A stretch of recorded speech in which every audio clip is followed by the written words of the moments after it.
kulanti wanaagsan daawadayaal ismaqal arag wanaagsan maanta waxaa marti cabdikariin tahliil gudoomiyaha ahna aasaasaha shirkadda Askuni sida ogaalkeeda leedihiin waxaan idin sheegay dhawaan in Askuni ay marti inoo tahay isla markaana aynu wax ka weydiin doono hanaanka ugu fudud ama ugu fiican ee dalka Turkiga waxbarasho loogu iman karo wax loogu baran karo oo halkan loo iman karo gudoomiyaha waa ku soo dhaweynayaa waana kaaga mahad celinayaa waqtigaaga quruxda badan waliba waxaan kaaga mahad celinayaa inaanu ka codsanay inaad xogtana siiso oo adiguna naga soo aqbasho aan ku bilaabo si kooban daawadayaasha waxa sharaxaad uga siisaa Askuni iyo Cabdikariin waayo horta gudoomiye Maxamed Yuusuf adaa mudan oo runtii igu casumay barnaamijkan aan ugu talagalnay in wixii aan ognahay intaan ognahay qaladkeedaba ha yeelatee aan la wadaagno macaamiisheena iyo ummadeena Soomaaliyeed horta magacaygu waa Cabdikariin Tahliil waxaan ahay aasaasaha shirkaddan Askunicom shirkaddan Askunina socdaalkeedu wuxuu soo bilowday 2013 oo arday jaamacadeed ah magacii marka hore aan ku bilownana wuxuu ahaa Gorgol Agency laakiin 2018 markii la soo gaaray waxaan go'aansanay in magaca shirkadda aan u bedelno magac international ah maadaama shirkaddu ay xafiis ku yeelatay wadamo ay ka mid yihiin wadamada Afrika sidoo kale shaqaalaha xafiiska ina aragtay maqaane ay maanta waxa u badan dad ka shaqeeyo dad ajaaniba oo ka kala yimid wadamada qaar Yurub qaar Turki qaar Afrika wadamo kale xataa Pakistan ku jiro shaqaalaha xafiiska marka waxaan magacaan isticmaalno international ah oo runtii magaca Askuni wuxuu ka yimid Ask University oo ah jaamacad weydii taasna horta aan saas ay ku timid marka shirkaddeena waxay boqolkiiba boqol ka shaqeysaa oo kaliya qaybta waxbarashada intii awoodeen ah hagaag si guud gudoomiye marka Turkiga laga hadlayo waxyaabaha lama jeerto waxa kamid ah waxbarashada marka laga yimaado baahiyaha kale ee dadka Soomaaliyeed hilinka dheer u soo maraan inay halka yimaadaan waxaad ka dhawaajisay in idinku waxbarashada ka shaqeysaan bal waxaad xog guud naga siisaa hanaanka waxbarashada ee wadankan Turkiga waa sidee dalka Turkiga horta xagga waxbarashada hadii la fiirsho wuxuu la mid yahay wuxuu aad u metelaa oo isku mid yihiin dalkeena Soomaaliya marka laga hadlayo xagga sanadaha wax la barto dugsi hoose dhexe sare ayuu leeyahay oo 12 sano soconayso jaamacadaha sidoo kale dalkan waxaa looga dhameeyaa qaybta baashka 4 sano masterka 2 sano PhD-dana 4 sano oo inta badan wadamo waxaa jiro 3 sano lagu dhameeyo baashka Turkiga lamid ma ahan oo uga duwan yahay marka xaggaas waxaan dhigi karnaa wuxuu metelaa Soomaaliya qaybta markaan fiirino dalkan 84 milyan oo dad waaye dalka Turkiga ku nool marka qaanuun waxaa jiro xilli hore la dhigay oo ah qof kasta inuu barto ugu yaraan ilaa iyo dugsi dhexe ilaa fasalka 8 inuu ka baxo hoose dhexe hoose dhexe maadaama waxbarashada dalkan ay lacag la'aan tahay sidoo kale waxaan rabaa inaan u sheego waalidka rabo dugsi hoose dhexe sare in caruurtooda ay uga bartaan dalka Turkiga in haddii ay ka baranayaan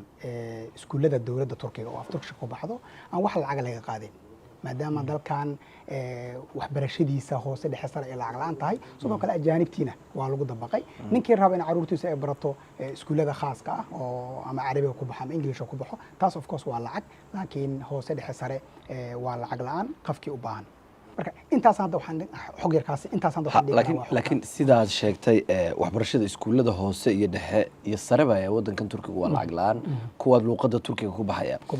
hanaanka loo helaya ma fududahay sidaa loo helaa qofka rabase maxaa looga baahan yahay inuu la yimaado markuu helayo gudoomiye Maxamed horta helitaankeedu wuxuu ku xiran yahay oo kaliya qofku inuu haysto warqad cadeynayso markii hore waxbarashadiisu meesha maraysay haddii dugsi dhexe uu marayo waa inuu ka keenaa iskuulkiisii warqad cadeynaysa ardayga fasalku ka qalin jabiyay iyo sidoo kale inuu ka soo tiimbareeyo wasaaradaha qaarkood wasaaradaha Turkiga tiimbaraha ma dalbadaan laakiin waxa wanaagsan ardayga inuu mar walba soo marsiiyo dawladda uu ka yimid wasaaradahoodii si markuu inta yimaado aysan dood uga imaanin saas aawad waa la dhigi karaa aad iyo aad u fudud yani qofka wasaaradda ugu dhow balanka qabsana kadibna caruurtiisa u geynaa wuxuu leeyahay cunugan 8aad oo maraayay 9aad oo maraayay waxaan rabaa in la qadariyo isla meeshii hadduu warqadiisa ay aqbalaan isla meeshii uga sii bilaabo marka ka sokow xereynta iyo jaamacadaha ka sokow kuwaas ma ka caawisaan dadka waa ka caawina oo maadaama waalidkan hadda noo imaanay qaar jaamacad ay rabaan qaarna jaamacad iyo waxay rabaan dugsi hoose dhexe sare marka waa ka caawina intii karankeena waa ka caawinayna sida caadiga marka laga yimaado waqtiyada wadankeeda Soomaaliya oo kale hadda dugsiyada laga soo baxo hadda Turkiga xilliyadee la xiriistaa jaamacadaha ama waqtiyadee oo kale la dalban karaa la soo xiriisan karaa jaamacadaha gudoomiye maxamed horta xagga oo hadeed waxaan tilmaamay in Turkiga iyo Soomaaliya oo iskaga mid eg yihiin qaybta waxbarashada marka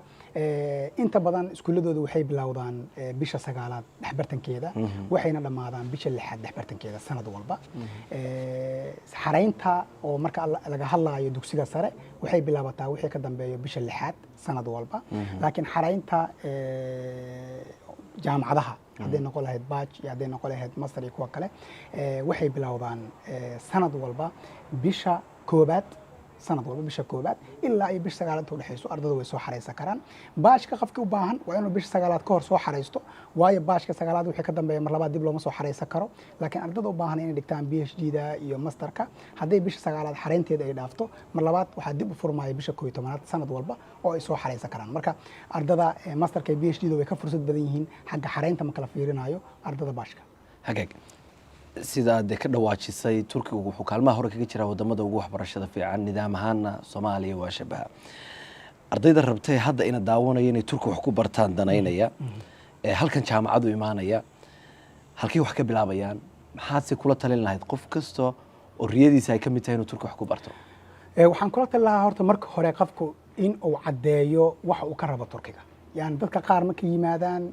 maadada ay rabaan laga yaabo marka ay soo xareysanayaan inaysan helin horta marka hore koow waxa ah oo waajib ah qofku inuu og yahay wax Turkiga ka baranayaan maadada uu rabo in Turkiga laga helayo waliba qiimaha uu ku rabo looga helayo waa dadka qaar medicine raba in laga yaabo inay rabaan inay bartaan laakiin marka inta yimaadaan medicine uu qaali ku noqdo oo markaas uu qofkii waxyaabo uusan rabin ama maadooyin uusan rabin oo u weecdo marka horta qofka rabo inuu Turkiga yimaado waxaan leeyahay stepka koobaad waa inuu ogaado qofku wuxuu u baahan yahay kadib marka waxaan u sii gudbaynaa stepka labaad oo ah halkee laga helaa iyo qiimaha laga helayo iyo sida loo helaa iyo dokumentiyada iyo waxaas marka horta qofka duu yaqaan marka ka soo qaad inuu yahay qofkii qof yaqaan meesha waxa uu rabo kaliya wax looga baahan yahay waxa waaye inuu dokumentigiisa u geysto mid kamid ah xafiisyada xareeyo waxbarashada dalka Turkiga ama uu si toos ah ugu dirto jaamacadiisa inkastoo aniga kula talin lahaa inuu la xiriiro xafiisyada sida xafiiskeena kale ah oo u soo saarayo jaamacadiisa waliba qiimo macquul ah dunida wadan kasta oo waxbarasho loo tagaa waxbuu ku caan yahay hindiyo kale hadda cilmiga teknolojiyadda iyo softwareka cilmiyadaas si weyn loogaga dambeeyaayo dadka Hindiya iyo Pakistan iyo meelahaas wax ku soo barta waxa la yiraahdaa حتى أنت بدن ضدك لما تشرتين وحاجريا وحلا هذا مالها سكيمة ده مركا تركي عنكو هاي ما حد يقول ترى لنا هذا مركي تركي سوء آذيان أما قليها محيكوها من يعني تركي سوء آذان horta waa sax waa runtaas aa sheegtay Hindiya network waxa si caan ku tahay iyo IT-ga Turkiga waxa jira kuliyada caan ku yahay siiba kuliyadaha sida civil engineering oo kale yani dhismaha maanta Turkiga dal ku haysto waa yartaan isleeyahay adduunka yani dal oo Soomaaliya Turkiga wax ka dhisay waa yartahay sidoo kale waxay caan ku yihiin kuliyadaha architecture hadii aan leed interior architecture dhismaha designka gudaha hadii aan leed midka banaanka oo general architecture hadii aan leed aydan caan ku yihiin sidoo kale waxay caan ku yihiin kuliyadaha caafimaadka runtii maanta Europe wadamada ugu qaalisan ee caafimaadka laga dhigto waa Turkiga yani hadda Hungary nagu dhagan Ukraine nagu dhagan Russia nagu dhagan marka la fiirsho meesha 9,000 iyo 5,000 iyo 4,000 looga dhiganayo Turkiga maanta kuliyadaha caafimaadka 15,000 ka bilaabanayaan marka taasna waxa keenaysa runtii tayada waxbarashada dalkan ay leedahay qaybta caafimaadka marka la fiirsho iyo sida ay u horumartay haddii aan lahayd isbitaaladoodii haddii aan lahayd infrastructure-kii oo dhammaystiran marka horta waxyaabo ay ku wanaagsan yihiin waxaan ka dhigi karaa qaybta engineering-ka iyo qaybtan caafimaadka oo ay ku fiican yihiin hagaag gudoomiye marka laga yimaado askuni muddo dheer baad waqtiga joogtay halkanaad wax ku baratay wax badan baad daristay dadku waxay aaminsan yihiin inta badan luqadda Turkiga inay ka mid tahay luqadaha ugu adag kasto ku inay adag tahay waxay aaminsan yihiin aragti kale oo ah markaad wax ku barato Soomaaliya iyo wadankii ku laabato aqoontaadii cilmiga dalkaaga hooyo kula laabato inaanad waxba ku qabsan kareenin aragtidaas dadka qaar aaminsan yihiin ma jirtaa maxaad ku talin lahayd adigu horta ma adkeed adiga shakhsiyan luqaddu markaad dhigayso of course marka hore dabcan marka bilaabayso wax waa kugu adag yihiin waa luqadaada weliga aadan ku hadlin aadan arag laakiin markaad gudaha u sii gasho waa wax luqada sii jeclaanayso gudaha marka u sii gasho waayo environmentalka maanta aan joogno wuxuu naga caawinaa inaan luqadii la qabsano waayo maanta markaad wax soo gadanaysid markaad maanta gaari fuulaysid marka maanta u baahan tahay afturkishka lagu hadla marka horta luqadda asaaskeeda hore ma adka laakiin terminology-geeda gudaha waa adag yahay runtii in laga hadlaa fiican oo aan dadka been loo sheegin marka terminology-geedana hal mid looga badbaadi karaa inuu qofku yeesho mujtamac fara badan oo turki ah yani qofka la degan yahay Soomaali oo guriga u degan yahay ay tahay guriga Soomaaliyeed oo maanta la sheekaysanayo Soomaalidiisi in la dhaho qofkaas af turkish oo barana kadibna jaamacadu ku dhigana runtii way adag tahay taasna waxa igu raaci doona kulli ardada Turkiga hadda jaamacadaha dawladda siiba af turkish oo ku dhigto marka waxaan dhihi lahaa dadka xooga saaro 100% inay la degaan Turki ama ay degaan guryaha ama dormitoriyaasha Turkida oo xooga saaro luqadda sanadka ugu horeeyo iskana indha tiro inay Soomaali la sheekaystaan sanadka hore luqadda si fudud way ku baran karaan laakiin ma ahan maado ama ma ahan luqad runtii la dhigi karo way iska fududamana wahagaag farqiga u dhaxeeya jaamacadaha dawladda iyo kuwa khaaska ah ee Turkiga muxuu yahay maxamed horta farq badan u dhaxeeyo jaamacadaha dawladda hore waxaan usoo sheegay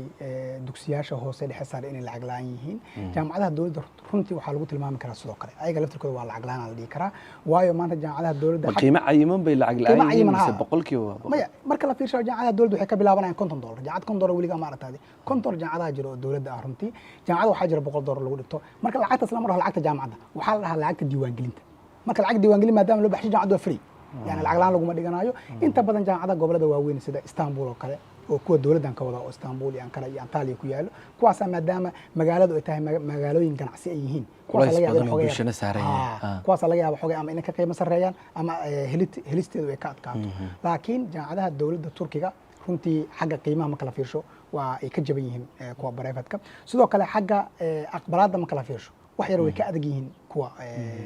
khaaska marka la fiirinayo way khaaska waxa loo leeyahay si gaar ah laakiin kuwa dawladeed waaye saas awgeed documentation-kii wax badan si aad loo fiirina sidoo kale location-ka marka la fiirinayo jaamacadaha dawladda inta badan kuwa ardada loo soo saaro gobolay ku yaalaan yani magaalooyinka waaweyn inta badan imtixaano SAT US imtixaano waxa jiro la iskaga baahan yahay laakiin jaamacadaha dawladda inta badan ardada Soomaaliyeed maanta ay dhigato waxay ku yaalaan gobolada ku hareeraysan magaalooyinka waaweyn sidoo kale waxaan xagga marka la fiirinayo farqiga u dhaxeeyo dawladda iyo kii luqadda afturkishka luqadda lagu dhigtaa waa afturkish jaamacadaha dawladda marka taasna waa farqiga ugu weyn ee kala saarayo dawladda iyo jaamacadaha private-ka haddaan private-ka usoo laabano luqadda lagu dhigtaa waa English magaalooyinkii ku yaalaan waa magaalooyinka waaweyn sida Istanbul Ankara Izmir Antalya luqadooda xogaa macnaha waxaan ka wadaa qiimahooda xogaa yar waa qaali oo ma qiimo jabna 2,000 laga yaabaa inay noqoto jaamacadda ugu jaban sanadkii maadaama English ay ku baxayaan magaalooyin mega canteen ay ku yaalaan aqbalaadooda waa iska fududahay qof kastoo lacagtiisa haysto aqbalaadiisa 2 maalin 3 maalin uu ku heli karaa hadduu baaji yahay hadduu masar yahay ilaa iyo 2 isbuuc maximum aqbalaadiisa waa uu ku heli karaa marka la fiirinayo dawladda iyo private-ka kala saarista ugu weyn waxa waaye xagga qiimaha iyo xagga luqadda inay ku kala duwan yihiin waxagaag waxaan isku dayaynaa gudoomiye maadaama xogtii guud ee waxbarashada ka sheekaysay qof kastoo xiiseynaya inuu Turki wax ku barto iyo qof kastoo doonaya inuu halkan yimaado si uu inoo soo raaco inaad si kooban xog nooga siiso qaabka fiisaha u xiraysaan hanaanka loo xireeyo fiisa iyo xogta looga baahan yahay qof kastoo danaynaya inuu Turki wax ku barto maxamed horta waa maasanta runtii waa meel muhiim ah fiisuhu waayo waa wixii dalka ku soo gali lahayd laakiin hal mid aan rabaa inaan macaamiisheena ama Soomaalida daawanaysan u sheego oo ah runtii fiisaha Turkiga marka la xareynayo waxaa jiro khaladaad fara badan oo la galo hadday ka mid tahay qofku inuu isku dayo soo kaligiisa uu xareysto oo documentation-kii aan laga jeegareynin marka uu reject hore ka helo waxaa laga yaabaa qofka in uusan soo shubin lacagtii jaamacadda waayo marka la xareynayo fiisaha waxaa jirto haddii jaamacad dawlad ay tahay iyo haddii jaamacad ay private ay tahay laba loo kala qaadaa ka soo qaad kala hanaan baa la maraa kala hanaan lama isku mid maaha ka soo qaad ardaygu wuxuu u baahan yahay jaamacadaha private-ka kow waxaa horta inuu lacag jaamacad shubo يعني أقبلات waa heshay maxaa cadeynayo in jaamacaddan ay ku soo aqbashay waxaa cadeynayo lacagteedii inaa shubatay marka lacag waxaa jirta $500 ilaa $1,000 ah oo jaamacadaha private-ka lagu shubo labo ardayga inuu documentigiisa sida bank statement-giisa ugu yaraan 10,000 ku jirto dadka qaar waxaa laga yaabaa 5,000 bank statement ku jirto ama qof kale uu leeyahay oo aan sponsorship iyo cadeyn la socon inuu iskaga xareysto fiisihii ee loo diido oo laga shakiyo meeshaas soo wax kasta u dhameystiran yihiina bank statement wuxuu noqon karaa factor visa la isku diido marka haddii ardayga uu aqbalaada jaamacadda haysto bangigiisii lacagta uu jaamacadda ku soo shubay documentigiisii kala safaaradda sida CID iyo caafimaadkii iyo bank statement-iga uu haysto waxaan waliba uu sii maro xafiisyada xareeyo oo caawinaad weydiisto waxaan aaminsan inuu heli doono kuwaas oo kuwa private-ka kuwa dawladda inta badan xafiisya xareeyo oo dadka qaar waxaa haystana way jiraan laakiin anaga waxaan kula talinaa in ay maraan xafiisyada xareeyo waayo dowladda waxaa jirta requirementiyo fara badan la fiirinayaan oo ardaygan gobolkaas ma aadaa jaamacaddan ardaygan inay soo aqbasho maxaa caddaynayo waxyaabo fara badan oo qof ninkuu agency ka xareysto oo agencygaas safaaradda sii karo xogtaas oo ardayga laga yaabo inuu hadhow agencyga ama safaaradda in isaga ay hesho ay waqti ku qaadato ama maadaama xiriirkiisii isaga safaaradda u dhexeeyo uusan fiicnayn fiisihii loogu diido marka xaraynta fiisaha processka ugu weyn waxaa waaye dokumentiga in horta marka hore lagaa saxo waayo waa wax keeni karo in fiisihii lagu diido fiisihiina hesho marka maxaad ka xusi kartaa documentkana qofka looga baahan yahay inuu soo diyaariyo si ardaygu waxa ugu weyn horta aan ka xusi karaa waa qof kastoo askuni soo aadaya maxaa looga baahan yahay waxaa looga baahan yahay horta anaga laba mid waaye haddii uu jaamacadaha barefidka yahay waa sheegay oo lacag jaamacadna ku shubaa laga rabaa laakiin hadduu jaamacad dowlada yahay iyo hadduu barefid yahayba hal mid si aan usoo koobo labadoodaba waxa ardayga looga baahan yahay waa inuu CID-diisa caafimaadkiisa bangi statementkiisa sawiradiisa dokumentiga caddaynayo ama hadduu jaamacad ka soo baxay hadduu dugsiga ka soo baxaba iyo sidoo kale jaamacaddiisii loo xareeyey informationkeedii inuu intaas soo dhammaystiro kadibna aan u xareeyo xogtaa guud markaynu ka nimaadno nolosha ardayga bishii nolol ahaan maxaa ku filan oo yacni noloshiisa debiraya maxaase magaalooyinka turkiga faraha badan magaaladeesi nolol ahaan ugu jaban oo bulshada Soomaaliyeed haynteeda waad ogtahay waa sax halkeed kula talin lahayd waxaan horta kula talin lahaa inay horta gobolada ka dheeraadaan Istanbul iyo Ankara waayo runtii marka la fiirsho gobolada ugu qaalisan runtii laga hadlaa fiican iyo sidoo kale Antalya iyo Izmir yani gobolada dalxiisayaashu ku badan yihiin inay horta ka dheeraadaan waa haddii danta ay ku qasabto inay aadaan waa markaas waa caadi wax la sameyn kara male laakiin gobolada kale ka jaban haddii aan leed kirada maanta guriga Istanbul waxa lagu kireystaa 1500 euro meesha gobolada kale 500 euro lagu kireystaa yani haddii aan dollar ahaan u dhaho Istanbul maanta guriga waxa lagu kireeyaa $200 gobolada qaarna waxa lagu kireeyaa $80 marka gobol $80 aad u jeedo haddii jaamacadaada ka helayso maxaa ku geynayo Istanbul laakiin nolol ahaan ama ha noqoto mega kantiyaasha waaweyn ama ha noqoto gobolada kale oo yar yar adiga $150 ilaa $200 wiil way ku filanta biil ahaan way ugu filan tahay siba anaga ardayda hadda aan keeno inta badan biilkay biishaan waa $150 ilaa $200 yeesan ardaydu dhihin macnaha familiga ugu dirteen lacagta ugu yareysteen laakiin taas qof walba waxay ku xiran tahay isticmaalkiisa iyo asaga jeebkiisa laakiin inta badan waxaan ka soo qaadaa aniga minimum si guud nolosha wax minimum ka ahaa sida guud oo qofkaas u noolaa karo aan ka wada ma ahan highestiga ma ahan marka $150 ilaa $200 ku filan tahay halka gabdhaha maadaama ayaga make up iyo requirementiga uu ka badan yahay ay $250 ilaa $350 u dhaxayso ay bishii ayagana biishaan marka waxa ugu jaban waa gobolada waxa qaaligana waa mega kantiyaasha weyn waqti dheer baa shaqadan hayseen askuni oo muddo dheer la soo aasaasay oo markii hore gorgor ahaan jirtay khibrad badan baad ka haysataa culeysyada ay ardaydu la kulmaan maxaa ka mid ah horta culayska la kulmaan waa language barrier yani luqadii inaysan aqoonin horta waa midda koobaad ay la kulmaan midda labaad ay la kulmaana waxaan dhihi karaa wada shaqayn la'aan way ardayga waxaa laga yaabaa in qof inta ugu soo horeysa aysan jirin laakiin asaga kaliis uu iska soo baxo laga yaabo inuu yiraahdo waxaan isticmaalaa Google Translation kadib aan taxiga qaadanaya tingalaay ardaygii wixii yar oo soo qaata laga yaabo in looga qaato wadada dhexdeeda marka waa aniga waxaan xasuustaa dad $100 ku raacay tareenka oo almost lagu raaco dirka aado 50 cent ama 25 cent lagu raaco dad $100 loo qaatay aqaana macnaha meesha u socotaan ku geenayna in hoteelada ku maalmaha kuwa lagu dhaco ardada oo maalmaha kooda hoteelka ku soo degayaan maadaama qof ka soo horeeyay oo caawina uusan jirin lacag badan looga qaato oo laga yaabo ardaygaas oo u qalmo inuu 2 star ama 3 star oo dego la dejiyo 5 star madaxda loogu talagalay qof lama yaqaan taxigaas u sheego iska geeyay meesha marka horta caqabadaas waa caqabadaha u waaweyn yani inaysan ardada inta ku haysan muxuu caawinaad marka laga reebo ardayda ka soo xareysanayso xafiisyada sida xafiiskeena oo kale oo dad airport ku soo dhaweynayaan oo markuu soo baxay ilaa markuu imanayo waa hagaysan waa la soconaa ilaa jaamacadiisa la soconaa macnaha ilaa xataa qofkii ku soo dhaweey lahaa gobolka kale macnaha wixii oo dhan yani ardaygan uma baahna inuu isku macnaha gees fiiriyo qofkaas ka horeeyay bisoo raaca guriga xataa waa loo sii jaaray waxna uu sii waxdan uu sii diyaar marka taas marka waxay yareynayaan caqabadaha hadda aan ku sheegay haddii qaabkaas la maro laakiin caqabadaha u waaweyn waa language-ka turkiga ardayda ugu badan ee Soomaaliyeed halkay degan yihiin ardayda ugu badan ee Soomaaliyeed waxay degan yihiin 5 gobol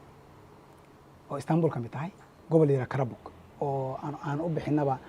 afgooye runtii marka la fiirsho Iran 1500 arday Soomaaliyeed ayaa joogta haddii jaamacad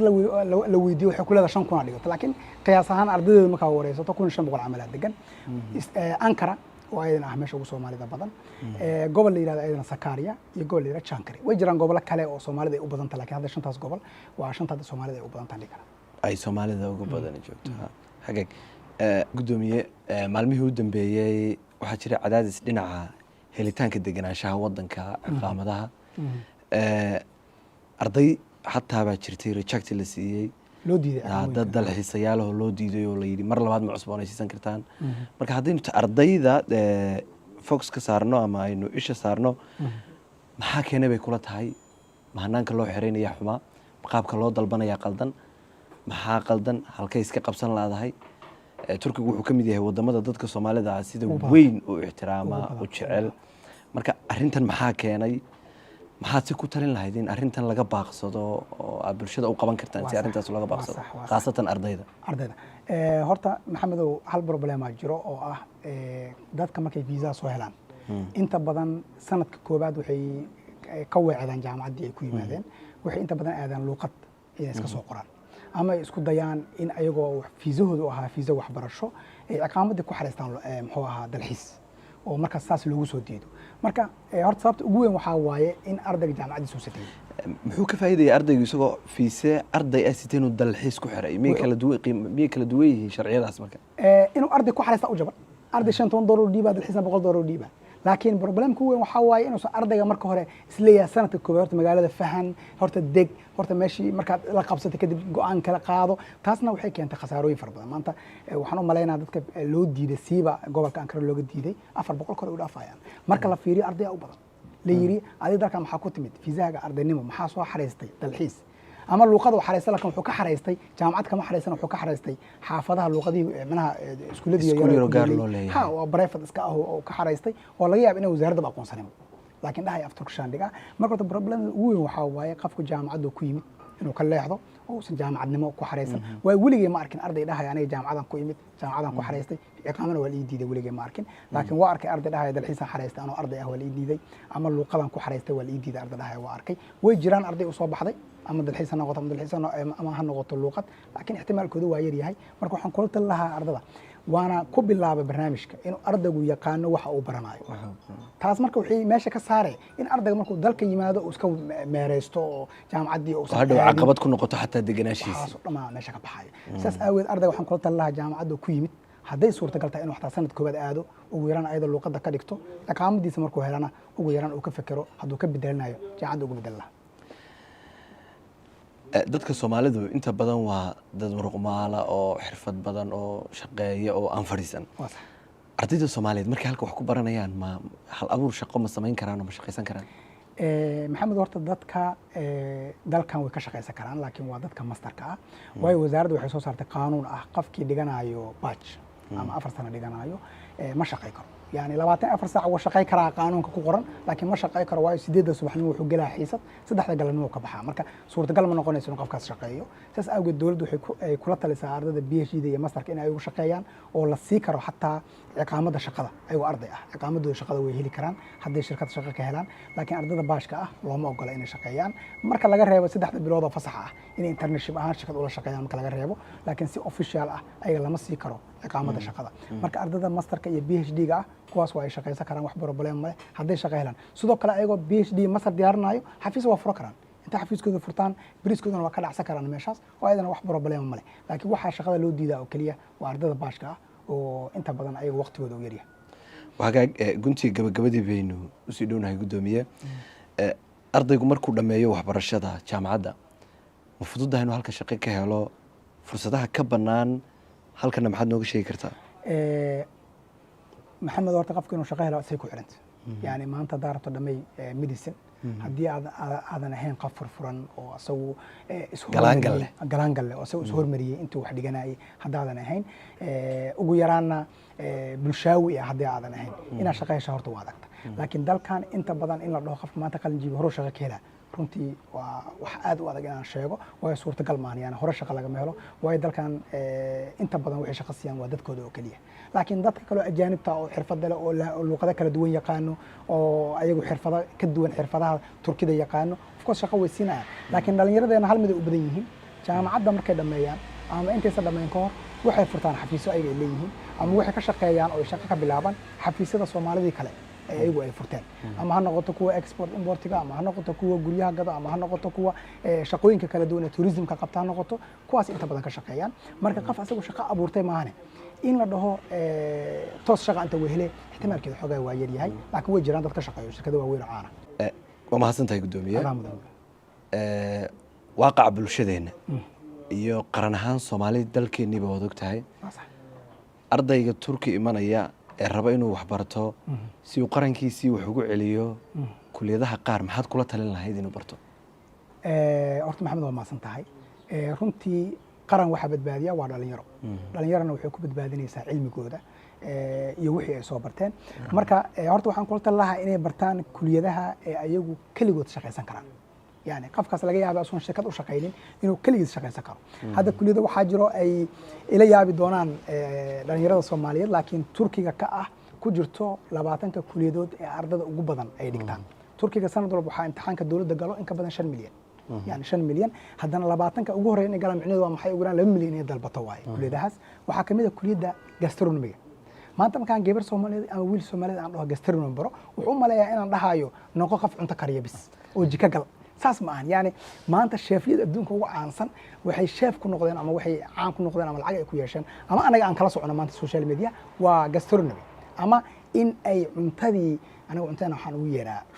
ku shub oo ah kaliya digsiga iyo biyaha waxaan isku daartay iska dabool laakiin maanta meeshan qofku wuxuu baranaa xirfado kala duwan oo adduunka ah oo xataa hadhow asagoo ama maqaayadiisii ama hotel caana ama shirkado caana oo u noqon karo chef oo malaayiin dollar ku qaato agreementigooda marka hortaas oo kala talaha maadada kale oo kala talanayo waa software engineering waa maanta adduunkan aad arkayso wuxuu u socdaa technology yani maanta adduunkii laga yaabo sanado kadib wax maanta aan sameeyay inaan sameeyay ee technology aan isku dhaafsano macnaha marka technology-gan waa kala talaha maadada software engineering iyo sidoo kale maadada lamid ah oo aydan ah computer engineering sidoo kale waxaan ardayda kula talaha maadaama anaga horta waxa isku tagnay business iyo political science maanta dhalinyarada jaamacadaha loo dhameeyo labada maado ay bartaan waa labadaas hadday soo raacaan waxa soo raaca civil engineering laakiin maadada architecture maanta waxa dalkeena ka shaqeeya waa carab iyo dad islaamid marka inay maadada architecture ama ha noqoto architecture gudaha ama ha noqoto midka banaanka inay bartaan horta waan kula talin lahaa ayagana haddii ay suurtagal u tahay iyo maadada aviationka oo ayadana hadda maadaama dalkii uu hawada kala wareegay la soo noqday waa mahadsantahay gudoomiye gunaanadkii waaqaca Soomaalidu waxay tiraahdaa bartire meel mawdad igo warnays kuma seegana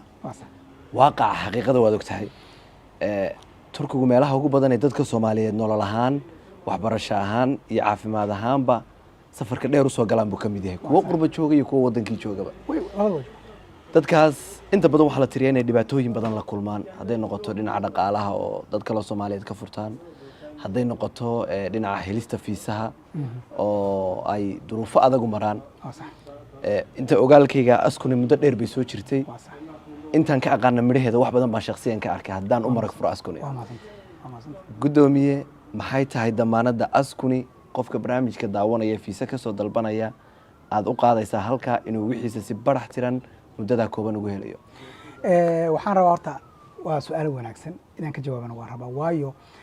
hal qof oo qaldan waxa laga yaabaa 100 qof oo wanaagsan inuu dhibaato gaarsiiyo oo ka hor istaago wixii hel lahaayeen marka way nagu jiraan dad xun laftarkeena khalad ma galna ma dhigi karo bila aadan anahay khalad waa gali karna qof wax xumay karna laakiin 99% waxaan ka shaqeynaa waxa waaye customer-ka wixii aan u balan qaadnay inaan horta u qabanno waayo qofku markuu inta imaanay adoo ku aaminay waxna kama yaqaan meesha adaa waxa u tahay in lo iyo gacan labadaba marka ardaydan anaga waxaan u balan qaadaynaa haddii ay jaamacadaha bareefadka ay soo dalbadaan inaan wax lacag khidmada laga qaadi doonin wax lacag application laga qaadi doonin taas markaan leeyahay micnaheedu ma ahan anaga inay nabiilaan hay'aduhu micnaheedu waxa waaye anaga inaan nahay shirkad official ah oo jaamacado 35 jaamacadood oo bareefad oo gobol kala duwan ku yaal heshiis kula jirto oo anaga ay jaamacaduhu lacagna siiyaan marka ardayga u geeyna marka taasna kaliya ma ahan in ardayga u xareynay waxaan siinaa sidoo kale consultation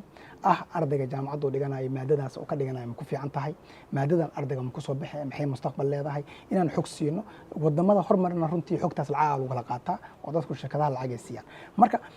hortaas waa ku damaanad qaadaynaa ardadeena na dhageysanayo meel kasta joogan ama qurbaha joogan ama dalkeeni hooyaha joogaane in aan ugu qaban doono qaab lacag la'aan ah weliba aan ka caawin doono shubista lacagta jaamacadda iyo lacag soo celinta jaamacadda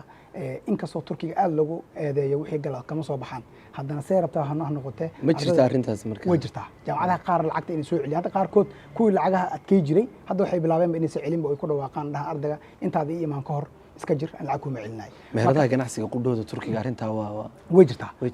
war Turkiga lacag celinta macnaha shayga inuu ku bedelo waa jecel laakiin lacag ku siiyo ma jecla marka intii karaankeen ah inaan ka caawino ardadeena waliba marka hore anaga u sii sheegnaa waxaan dhahnaa jaamacadan waa ku celinay jaamacadan kuma celinayso marka hortaas waa u damaan qaadayna haddaan u imaano dhanka dawladda horta fiiso wax dawlad gacanteeda ku jiro laakiin intii awoodeena ah waliba hadda waxaan bilaabnay customerkeena ilaa iyo dhamaadka seasonkan hadda socdo oo bisha 9aad ah inaanan wax lacag ka qaadin ilaa fiisiiso u soo baxo taasna runtii waxaan aaminsanahay inay tahay damaanadtii ugu weyneed maadaama qofka wax lacag aysan ka bixinin ilaa uu dalku galkiisa helo wax lacag laga qaadana fiisihiisa jaamacadaha dawladda waa kaliya jaamacadaha dawladda kaliya markuu ardaygu fiisihiisa gacanta ku dhigo markaasuu lacagta bixinaa haddii jaamacadda safaaradda 500 lagu bixinaayay haddii kun lagu bixinaayay waxa bixinaya waa shirkadda ka khasaarayso askuna bixinaa asaga waxba ma bixinayo taasna runtii waxaan aaminsanahay dhanka dawladda marka la fiirsho inay tahay aaminka marka anaga laba dhinac waxaan ka shaqeynaynaa inaan ardayga lacag ka hormarin intaasna waxaan ka cararaynaa eedda beri ima karto waayo bilaadan la yahay qof maanta fiisi soo bixi way karaa oo dhibaato ku noqon karta lacagtiisa hal iyo celiyo kana ha noqoto inta badan lama celi karo waa safarada la siiyay marka heshiiskeena haddaan ku dhawaaqaynaa barnaamijkan adiga aad maanta nagu marti soortay awgeed inaan dhammaan macaamiishana u sheegno in wax lacag horumaraysa aysan jirin jaamacadaha dawladda arday kasta oo jaamacad dawladeed loo xireynayaa ma jirto wax lacag horumarin oo laga qaadaya fiisiisada u soo bixi waayo ardayga markaas anaga khasaarsan baas warkiisa sidii dhaqaalaha processka la marinayo fiisaha waxaasoo dhan shirkadda qabto barayfatkana waa sheegay inaan lacag la iska qaadaynin khidmad ah marka laga reebo lacagta marka jaamacadda loo shubayo marka kulley macaamiisheenii hore way dhihi doonaan waay anaga aadan noogu soo dirin fursadda dawladda laakiin ayaga laftirkooda aan u sheego wixii hadda ay u sheegi karaan u sheegaan mashruucan waa mashruuca ugu talagalnay ilaa sanadka dhammaadkiisa inaan uga faa'iideyno macaamiisheena Soomaaliyeed waa fiicnaan lahayd haddaad dadka Soomaaliyeed u sii wadaan insha Allah inaan sii wadno waxa laga yaabaa yaa mustaqbalku waxaan tusi doonaa arag hagaag waa mahadsantahay gudoomiye fariintaada u dambaysa fariinteeda ugu dambaysa waxaa waaye dhammaan macaamiisheena videogan daawanayso inay gaarsiiyaan dad fara badan si ay ayagana wax uga ogaadaan runtii waxbarashada dalka Turkiga iyo xogta u baahan yihiin iyo sidoo kale hadday jiraan dad u baahan in laga caawiyo hadday ahaan jaamacadaha dawladda iyo hadday ahaan jaamacadaha barayfatkaba inay nala soo xiriiraan xafiisadeena Hargeysa Garowe Muqdisho iyo Istanbul wadamo kale Afrika xafiisan kulena waa jira laakiin kuwaas aan sheega ma rabo kulley inta Soomaalideena ay joogto waa wadamadaas in nagala soo xiriiraan iyo sidoo kale Hargeysa Muqdisho Garowe iyo Istanbul xafiiskan hadda Istanbul aan joogno iyo sidoo kale website-keena askunicom inta booqdaan halkaasna xogtii u baahan yihiin way ka soo heli karaan intaasaan rabaa inaan ku soo gurgalo aad iyo aad buu mahadsan yahay gudoomiyaha guud ee shirkadda Askuni oo wax badan dhinaca waxbarashada ee dalka Turkiga ka caawisay dad badan oo Soomaaliyeed in badan oo idin kamid yihiin ogaalkeeda leedihiin hanaanka baraxa tiran ee dadka uga shaqeyso arrimahaas tan iyo ismaqal arag dambe aniga gudoomiye waxaan idinkaga tageynaa fi amaanillah waa masantiin aad